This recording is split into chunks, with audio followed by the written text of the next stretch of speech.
everybody. I am back again to show you how to make a chain in crochet, which is something that you're going to have to do a lot, pretty much no matter what you are making.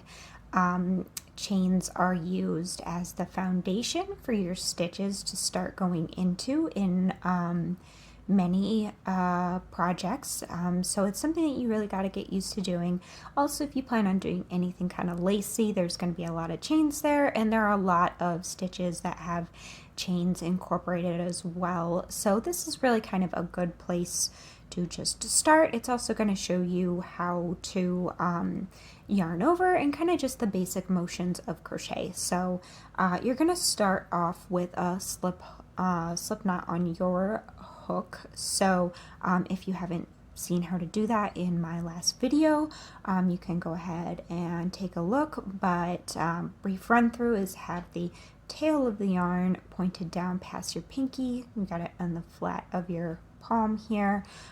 Grab onto it with your thumb and middle finger here and wrap around your two fingers, crossing at an X.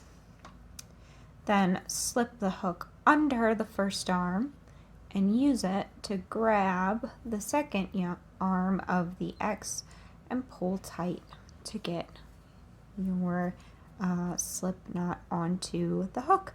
So what you have here then is the yarn is attached to your hook. It should be able to slide about pretty freely, but you don't want it to necessarily be really loose. When it comes to chaining, you want the hook to be able to pass through this loop and your subsequent loops pretty smoothly and pretty easily, but you want to avoid making a chain that is super loose or that is super tight, because both of those will end up causing issues further down the line if you're working stitches into it. So it is kind of just a practice game to really get your tension right there so that the chains aren't too big or too small. But here is how you get started with that. So you've got your loop on the hook, and the first thing you're going to do is yarn over. This is the just kind of most basic part of crochet that you are going to learn. Which is you have the hook here and you're holding the what this is called the working yarn, the yarn that's attached to the rest of it that you're going to be crocheting with.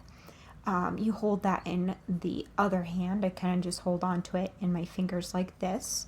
And to yarn over, that means going over the back of the hook and on top of it so that it's going to be caught by that hook there. So again, yarning over is really just as simple as bringing the yarn over. So to create a chain, you're going to yarn over, and then you might want to grab onto this other tail end of the yarn just to hold it in place while you pull what you have hooked onto your hook through that first slip knot that you have, and voila, you have created one chain. So it's as simple as that. It's just yarning over and pulling through the loop on your hook, which is something you're gonna have to do for pretty much every stitch that you're gonna make, other than maybe a slip stitch. So again, we'll do this again to show you.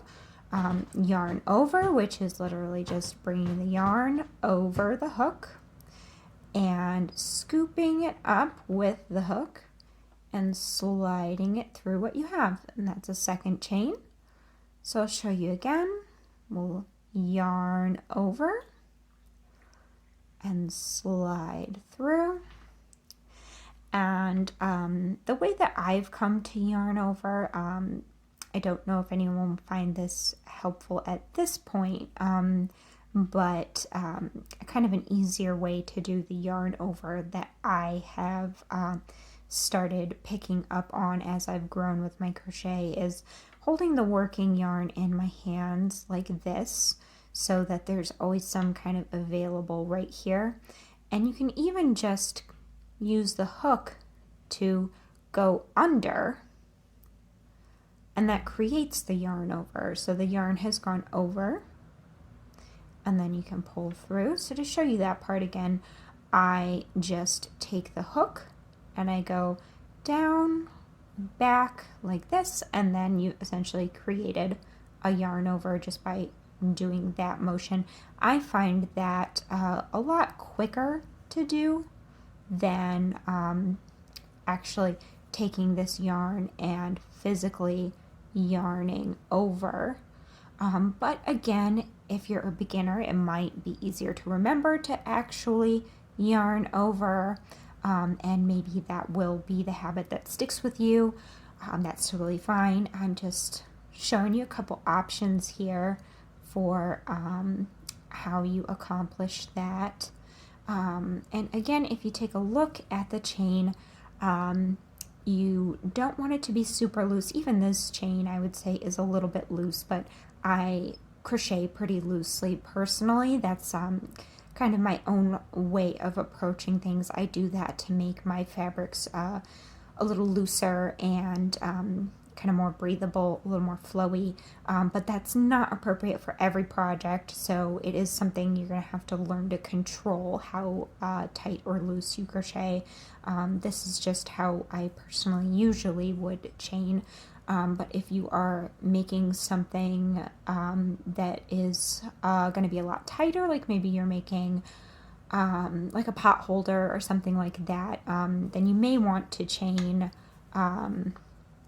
a little bit tighter, which would look like this, and getting the loop pretty snug on there, and then yarning over and pulling through and having a little less space there. If you can see, there's a little less space between the loop and the hook, and pulling through that way. And so you've also created a chain, but it's a little bit smaller.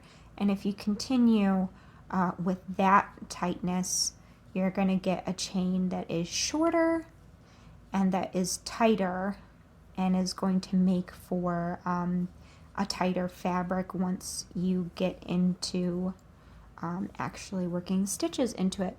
So I'm going to try to keep this video a little bit short, so that is just the basics of chaining. Feel free to watch, rewatch, pause, do whatever you need to kind of nail this technique, because as I said, it's really kind of the basic foundation for everything you're going to do going forward in crochet. So again, brief recap. You're going to take the yarn, you're going to bring it over the hook for a yarn over, and you pull through the loop. Yarn over, pull through. Yarn over, pull through. And there is your chain. So go ahead and in my next videos, I'm going to show you some of the stitches that you're going to work into chains to actually start building your crochet. But again, this is the very foundation of it all. So make sure you really nail your ability to chain, and then I will see you in future videos. Thanks so much, and happy hooking!